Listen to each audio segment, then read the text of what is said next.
सभी अभ्यर्थी अच्छे होंगे और स्वस्थ होंगे। तो दोस्तों आज हम लोग बात करेंगे कि जो सीटेट का रिज़ल्ट है वो आ चुका है। और मैं आपको पता है दोस्तों कि जो इस बार का जो सीटेट का एग्ज़ाम था वो 7 और 8 फरवरी को कंडक्ट हुआ था। और ये सीटेट द्वारा 21वें संस्करण या 21 फर्स्ट एडिशन का इस बार जो सीटेट का एग्ज़ाम आयोजित किया गया था। मैं आपको ये बताना चाहता हूँ दोस्तों, और ये इस बार का जो एग्ज़ाम था बहुत इम्पोर्टेंट था, ये बात आप सभी को भी पता है।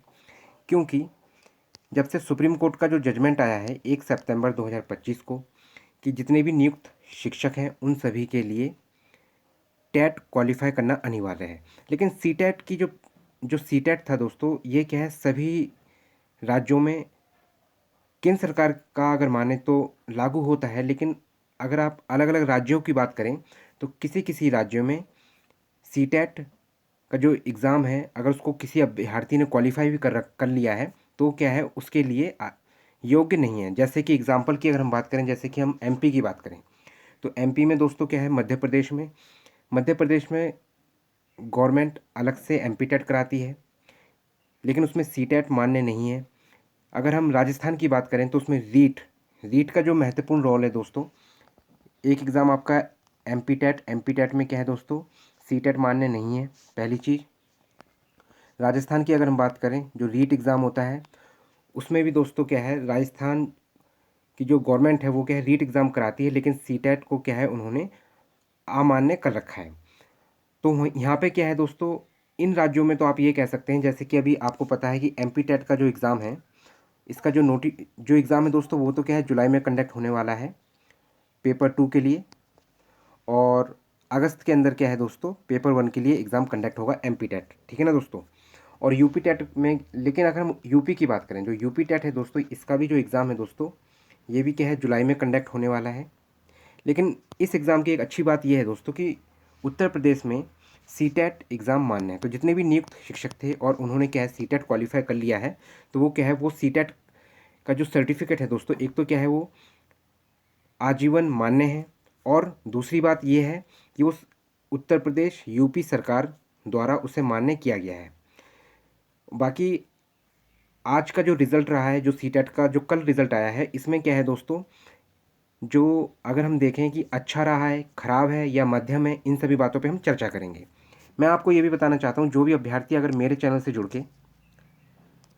जुड़ के दोस्तों, अगर आप सीटेट की तैयारी करना चाहते हैं, यूपी टेट की तैयारी करना चाहते हैं, एमपी टेट की तैयारी करना चाहते हैं, रीट की तैयारी करना चाहते हैं, तो आप मेरे चैनल से जुड़ सकते हैं। इसके लिए आपको दोस्तों कुछ नहीं, सिर्फ आपको मेरे चैनल को सब्सक्राइब करना होगा। साथ में आप लाइक भी करें, कमेंट भी करें और शेयर भी करें। तो दोस्तों हम अपने सेशन को अब आगे बढ़ाते हैं। देखो दोस्तों, जो ये था, ये 21 एडिशन जो कराया था 7 और 8 फ़ैब को, ठीक है ना दोस्तों, क्या है, ये पिछले ही महीने एग्ज़ाम दोस्तों क्या है कंडक्ट हुआ था, और उसका क्या है, रिज़ल्ट आ चुका है। अगर हम इसमें बात करें दोस्तों, तो जो पेपर ओवरऑल अगर हम देखें, ओवरऑल देखें तो 26,49,129 अभ्यर्थियों ने इस फॉर्म के लिए आवेदन किया था, आप कह सकते हैं रजिस्टर्ड हुए थे। लेकिन इसमें जो बैठे हैं वो थे 23,24,625 अभ्यर्थी बैठे, जिसमें से मात्र 5,97,061 अभ्यर्थी पास हुए।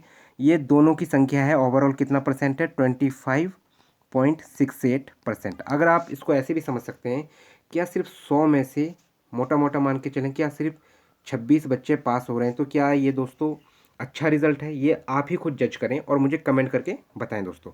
इसके साथ मैं इसी सेशन में आपको ये भी बताऊंगा कि आखिर ये रिज़ल्ट जो होता है इतना ज़्यादा कम क्यों आता है सीटेट में। इसके मतलब क्या मेन कारण रहते हैं, क्या कमियां रहती हैं एक अभ्यर्थी के अंदर, या वो जो तैयारी करते हैं उसका मतलब मेन जो लूप होल हो जाता है, या फिर वो उस जगह तक नहीं पहुंच पाते हैं जिस जगह तक उन्हें पहुंचना चाहिए, इसका क्या कारण होता है, ठीक है ना दोस्तों। इस पर हम थोड़ी चर्चा करेंगे। अगर हम अलग अलग बात करें पेपर 1 के रिस्पेक्ट में, तो दोस्तों जो पेपर 1 था, पेपर 1 में अगर हम बात करें तो पेपर 1 में दोस्तों 12,11,611 अभ्यर्थियों ने रजिस्टर किया था, और जिसमें बैठे जो अभ्यर्थी थे वो 65,410 अभ्यर्थी बैठे थे और जिसमें जो पास हुए वो 3,58,937 अभ्यर्थी पास हुए, जिसका ओवरऑल अगर हम परसेंट देखें पेपर 1 के लिए 100 में से 33.69% अभ्यर्थियों ने पेपर 1 क्वालिफाई किया। आप ये भी कह सकते हैं मोटा मोटा अगर माने सिर्फ 100 में से 34 अभ्यर्थी ही पास हुए, नियर अबाउट। ठीक है दोस्तों, और अगर हम पेपर 2 की बात करें तो पेपर 2 में भी दोस्तों अगर हम बात करें तो इसमें 21,56,459 अभ्यर्थियों ने रजिस्टर किया था और 18,67,428 अभ्यर्थी से इस एग्ज़ाम में बैठे थे और जो क्वालिफाई किया है वो 3,46,738। मतलब क्या है दोस्तों, अगर हम पेपर 1 और पेपर 2 की समानता में अगर हम देखें तो 3 लाख प्लस दोनों एग्ज़ाम में अभ्यर्थी बैठे थे। लेकिन अगर आप देखें पेपर 2 के लिए 21 लाख प्लस अभ्यर्थियों ने आवेदन किया था और 12 लाख पेपर 1 के अभ्यर्थियों ने आवेदन किया था। तो आप ये कह सकते हैं जो अगर रेशो की बात करें तो पेपर 1 का जो रेशो है वो थोड़ा बेटर है as compare to second paper. और सेकंड पेपर की अगर परसेंट की बात करें तो 18.56%, मतलब 18.56% अभ्यर्थी पास है। मोटा मोटा आप ये कह सकते हैं पेपर 2 के लिए 100 में से मात्र नियर अबाउट 19 बच्चे पास हो रहे हैं। तो क्या ये रिज़ल्ट अच्छा है या बुरा है या मध्यम है, ये दोस्तों मैंने आप पे छोड़ा है। आप क्या सोचते हैं, क्या विचार करते हैं और आपने क्या जजमेंट लिया है अपने आप से, उसका क्या है मुझे आप कमेंट करके बता सकते हैं। अगर हम आगे बात करें दोस्तों, ये हिंदी में सेम चीज़ है। इसमें पेपर 1 के बारे में जो एग्ज़ाम था वो 7 और 8 फरवरी को कंडक्ट हुआ था 2026 में दोस्तों। और ओवरऑल अगर हम देखें 26,49,129 अभ्यर्थियों ने रजिस्टर्ड किया था एग्ज़ाम के लिए, दोनों एग्ज़ाम को मिला के पेपर 1 और पेपर 2 को दोस्तों। और जिसमें अपीयर्ड हुए थे दोनों एग्ज़ाम को मिला के 23,24,625 अभ्यर्थी इस एग्ज़ाम में बैठे थे। लेकिन जो पास हुए वो 5,97,061 अभ्यर्थी पास हुए। ओवरऑल देखें अगर दोनों एग्ज़ाम का 100 में से 25.68% है। तो आप ये कह सकते हैं 100 में से लगभग 26 बच्चे पास हुए हैं अगर दोनों एग्ज़ाम को कंडक्ट किया जाए। वैसे अगर देखा जाए तो पेपर 1 में आप देखें तो रजिस्टर्ड भी सिर्फ 10 लाख ही अभ्यर्थी थे और उसके हिसाब से देखा जाए 33.89% अभ्यर्थी पास हुए, मतलब थोड़ा ठीक है एज़ कम्पेयर टू पेपर 2। और पेपर 2 में अगर आप देखें सिर्फ केवल 18.56% अभ्यर्थी ही पास हुए हैं। अब हम बात करेंगे दोस्तों इसका मेन कारण क्या है कि जो अभ्यर्थी अच्छा रिजल्ट नहीं ला पाते हैं उसके क्या मेन कारण हो सकते हैं, इस पर हम बातचीत करेंगे दोस्तों। तो दोस्तों मैं आपको बताता हूँ पेपर 2 की, अगर इसमें अभी हम बेसिकली पेपर 2 की अगर हम बात करें तो पेपर 2 की अगर हम बात करें दोस्तों, इसमें क्या होता है दोस्तों, एक तो क्या है आपका जो कॉमन होता है, ठीक है ना दोस्तों, जो कॉमन सब्जेक्ट या विषय होते हैं उसमें CDP, इंग्लिश और हिंदी, ये क्या है कॉमन होते हैं दोस्तों। और इनको मिला के अगर वेटेज देखें नंबरों का तो ये क्या 90 मार्क्स के होते हैं दोस्तों। इसके बाद अगर हम पेपर 2 की बात करें तो पेपर 2 में क्या चॉइस होती है, अगर आप मैथ और साइंस के अगर टीचर बनना चाहते हैं, मैथ्स और साइंस के टीचर अगर आप बनना चाहते हैं तो आपको इसमें से मैथ्स और साइंस का चुनाव करना होता है। और दूसरा जो ऑप्शन होता है वो होता है आपका सामाजिक विज्ञान या आप SST कहते हैं सोशल साइंस, इसका आपको चुनाव करना होता है। इन दोनों में से किसी एक फॉर्म का एक विषय का आप कह सकते हैं आपका चुनाव करना होता है। अब देखो दोस्तों जो पेपर 2 का रिजल्ट हमेशा अधिकतर देखा जाए तो हमेशा कम ही आता है। क्यों आता है इसका रीज़न देखते हैं। देखो दोस्तों अगर आप बेसिकली अगर समझें तो CDP में अधिकतर बच्चे 20+ मार्क्स आसानी से ले लेते हैं आराम से, ठीक है दोस्तों। अगर हम बात करें इंग्लिश की, इंग्लिश में क्या होता है दोस्तों, तो दोस्तों अगर हम CTET पेपर 2 की बात कर रहे हैं इस समय, अगर आप देखें दोस्तों इंग्लिश की अगर हम बात करें, इंग्लिश में क्या होता है दोस्तों, जो 15 मार्क्स होते हैं वो क्या होते हैं दोस्तों पैडागोजी के होते हैं, ठीक है दोस्तों, क्या होते हैं पैडागोजी के मार्क्स होते हैं। और 15 मार्क्स क्या होते हैं दोस्तों, इसमें आपका इंग्लिश ग्रामर आप कह सकते हैं, प्लस इसके साथ क्या एक पैसेज भी आता है, जो अनसीन पैसेज रहता है उसको आपको पढ़ के उसका आंसर आपको बताना होता है। इस वजह से क्या है दोस्तों, आप ये भी कह सकते हैं अगर आप मोटा मोटा माने तो पेडागोजी में भी क्या है दोस्तों कंप्लीट मार्क्स जैसे अभ्यर्थी नहीं ला पा रहा है तो 7 तक पहुंच रहा है बड़ी मुश्किल से। और क्या है इंग्लिश का भी वो रीड करेगा, फिर उसको सॉल्व करेगा, या फिर उसका वीक पोर्शन है, तो इसमें भी क्या है, ज़्यादा मार्क्स नहीं, 6 से 7 मार्क्स इसमें ला पा रहा है। ओवरऑल देखें तो 15 मार्क्स ही इंग्लिश में ला पा रहा है। ठीक है दोस्तों।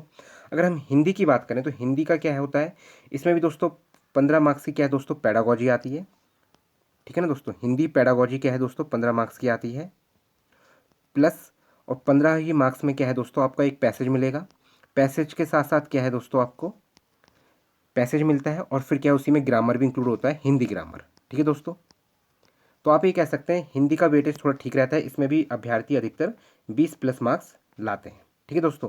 तो आप समझ गए कि सीडीपी में भी 20 नंबर आराम से लाते हैं अभ्यर्थी, हिंदी में भी 20 नंबर आराम से लाते हैं, इंग्लिश में थोड़ा कम रहता है, 15 के आसपास ही अभ्यर्थी ला पाते हैं, या मैक्सिमम 18 तक पहुंच रहे हैं, क्योंकि ये जो रिज़ल्ट आया है थोड़ा आप देखें तो अच्छा नहीं है। ठीक है ना, आप ये कह सकते हैं। इसके बाद अगर हम मैथ और साइंस की बात करें तो मैथ साइंस में क्या होता है दोस्तों, मैथ साइंस में क्या है, आपका एक तो कंसेप्ट क्लियर होना चाहिए। मैं आपको ये बताना चाहूँगा दोस्तों, चाहे आप एसएसटी की बात करें और चाहे आप मैथ और साइंस की बात करें, अगर आपका कंसेप्ट क्लियर है तो आप बड़े ही आसानी से 60 में से 40 नंबर इसमें आप ला सकते हैं, बड़े ही आसानी से, अगर आपका कंसेप्ट क्लियर है तब। और एसएसटी में भी सेम कंडीशन है, अगर आप एनसीईआरटी पढ़ते हैं 6 to 8 क्लास तक की, और फिर आप जो पीवाई क्यूज़ होते हैं, जो प्रीवियस ईयर क्वेश्चंस होते हैं, उसको क्या है दोस्तों, आप नंबर ऑफ़ टाइम्स लगाते हैं। जो पीवाई क्यूज़ हैं आप उसको नंबर टाइम्स लगाते हैं, और साथ में क्या है, आप एनसीईआरटी पढ़ लेते हैं, और आपके बेसिक कंसेप्ट क्लियर है। अगर आप एनसीईआरटी भी नहीं पढ़ रहे हैं लेकिन आपके कंसेप्ट क्लियर है तो भी आप इसमें भी 40 नंबर ला सकते हैं। अगर आप मोटा मोटा देखें 40 40 40, 20 और 20 40, 40 80, ठीक है, और 15 नंबर, तो 95 नंबर क्या है दोस्तों, आराम से लाया जा सकता है, आराम से। और पासिंग मार्क्स के लिए आपको पता है कि इसमें भी डिवाइडेशन होता है, सरकार का जो रूल होता है, जैसे कि जो जनरल कैटेगरी के लिए 90 होता है, बाकी सबके लिए क्या है, उनकी जो रिजर्व कैटेगरीज हैं उसके अकॉर्डिंग क्या है, उन्हें आरक्षण दिया जाता है। ठीक है दोस्तों। तो बेसिकली 90 नंबर लाना ज़्यादा टफ नहीं होता है, लाया जा सकता है। तो ये क्या है, बेसिक गलतियाँ होती हैं जहाँ अभ्यर्थी गलती करता है, ये मैंने समझाने की कुछ कोशिश करी है। अगर आपको ये समझ में आया है तो मैं समझूंगा कि मैं आपको कुछ समझाने में सफल रहा। बाकी अगर आपको कुछ समस्या है, या आपको कुछ समझ में नहीं आया, या आप मेरे चैनल से जुड़ना चाहते हैं, तो आप क्या है, मेरे चैनल से जुड़ सकते हैं। इसके बाद मैं आपको बताता हूं दोस्तों,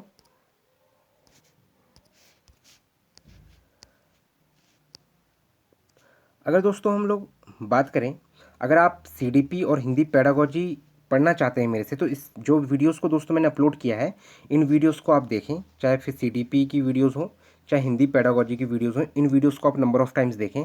अगर आपको लगे कि मैंने अच्छा पढ़ाया है, आपको समझ में आ रहा है, तो आप मेरे चैनल से जुड़ सकते हैं।